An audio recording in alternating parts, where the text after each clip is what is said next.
Selamat datang di pembahasan mendalam kita. Kali ini kita mau coba kupas sesuatu yang personal banget tapi sering nggak kelihatan.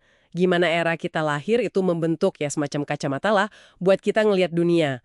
Kita bakal dalami gagasan soal keterbatasan pandang generasi atau generational myopia. Ini dari bab 17 buku Robert Greene, The Laws of Human Nature yang Anda bagikan itu. Betul sekali. Nah, misi kita di sini ya kita mau bantu Anda biar lebih paham gitu ya soal pengaruh yang sering nggak kasat mata ini. Dari semangat zaman atau zeitgeist lah istilahnya. Gimana itu ngebentuk nilai dan pikiran Anda, dan yang lebih penting lagi nih, gimana Anda bisa belajar ngelihat melampaui batasan itu, supaya bisa bertindak lebih cerdas dan efektif di momen sejarah yang lagi kita jalanin sekarang. Oke, kita mulai ya. Pernah nggak sih ngerasa cara pandang Anda itu paling bener atau paling logis gitu? Nah, buku ini ngingetin kita semua ini, ya suka nggak suka, anak zaman kita masing-masing. Semangat kolektifnya, nilai-nilai yang lagi ngetren, bahkan rasa frustrasi generasi Anda, itu meresap ke diri kita. Seringnya, tanpa kita sadari sepenuhnya. Kita mungkin ngerasa orisinil banget, padahal banyak ide kita tuh gema dari lingkungan generasi kita. Benar. Dan seringkali semangat generasi itu muncul sebagai semacam reaksi ya terhadap generasi sebelumnya. Greene di buku ini kasih contoh soal generasi baby boomers. Mereka kan cenderung lebih ekspresif, idealis gitu ya. Nah itu reaksi dari generasi silent, orang tua mereka, yang lebih konformis, lebih hati-hati, mungkin karena pengalaman perang, depresi. Siklus aksi reaksi gini nih yang terus ngebentuk pola sejarah. Ngerti ini aja udah langkah awal buat ngenalin arus bawah zaman kita. Ini nih yang menurut saya menarik. Kalau Anda ngerasa ada sesuatu yang kok gini ya, atau kok kayak ada yang salah arah atau hilang di budaya kita sekarang, kemungkinan besar banyak teman segenerasi Anda juga ngerasain hal yang mirip. Ini bukan sekedar perasaan pribadi loh, tapi bisa jadi tuh sinyal dari zeitgeist-nya. Ada potensi besar di situ kalau kita bisa nangkep dan nyalurin energi kolektif ini secara sadar. Bukan cuma ikut-ikutan tren aja. Nah, disitulah pentingnya kemampuan buat membaca arus perubahan zaman. Ini tema penting di bab ini. Greene pakai contoh kontras yang tajam banget dari revolusi Prancis. Ada George Danton. Dia ini bisa ngerasain gelombang ketidakpuasan rakyat yang udah mendalam, bisa ngelihat arah angin perubahan revolusi mau kemana.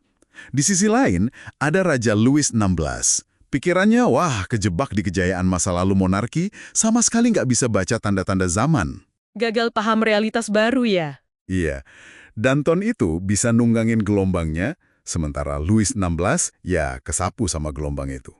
Jadi kuncinya yang ditekankan di sini itu mengembangkan visi, kemampuan buat ngeliat melampaui klise, melampaui kebisingan sehari-hari gitu.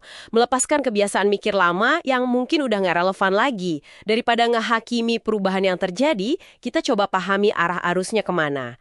Ini butuh jarak pandang, objektivitas, sesuatu yang jujur aja makin susah nggak sih di era informasi instan sama polarisasi medsos gini? Betul banget. Dan tantangan paling besarnya, seperti yang diulas Greene juga, itu ngarahin lensa tadi ke diri sendiri. Gimana zeitgeist generasi Anda secara spesifik udah ngebentuk Anda. Kita ini cenderung defensif banget di sini. Gampang nunjuk bias generasi lain, tapi susah ngakuin bias sendiri.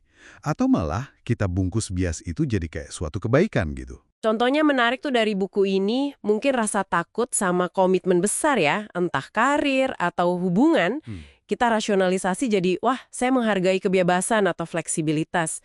Padahal bisa jadi itu ciri khas kecemasan atau nilai dominan di generasi kita aja. Ngenalin pola-pola ini, nilai, ketakutan, cara mikir khas generasi Anda, itu langkah krusial banget.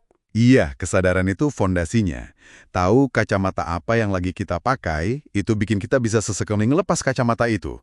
Bukan berarti nolak generasi Anda loh ya. Tapi biar nggak cuma jadi produk pasif zaman aja.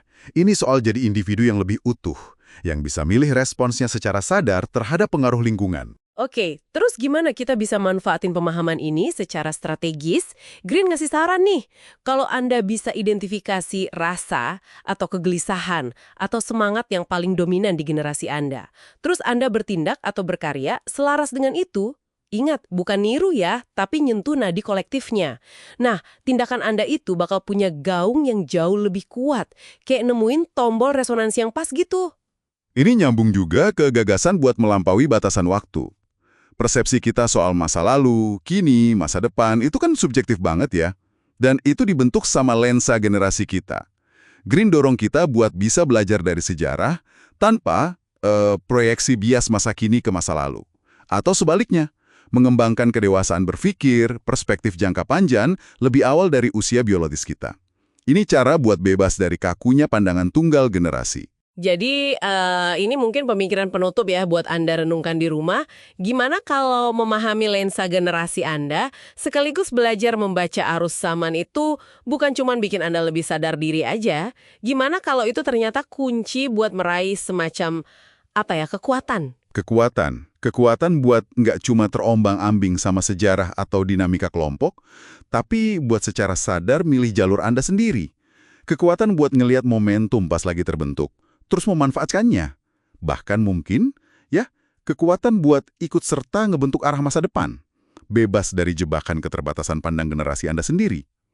Pertanyaannya sekarang, langkah konkret pertama apa nih yang bakal Anda ambil buat mulai mempertajam visi historis Anda itu?